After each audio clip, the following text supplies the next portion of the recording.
Treningda maqsad shu, auditoriyani o'zingizga jalb qilishingiz, neobычный boshlash. Menga ham o'sha gaplarni gapirgan, yarasa qiziqarli.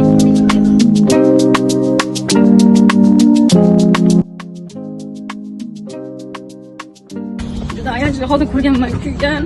Mana shunaqa holatda ko'rganman, ikki sabr ketgan.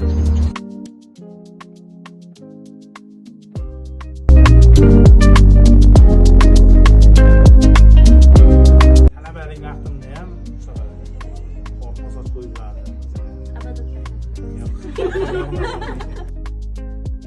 Shunga yoqmaganmi siz? Yo'q, qattiq gapirganman o'sha vaqtda. Hayotimdagi ma'noli vaqtlarni ko'z oldimga keltiradi. Kimda qanaqa bo'ldi?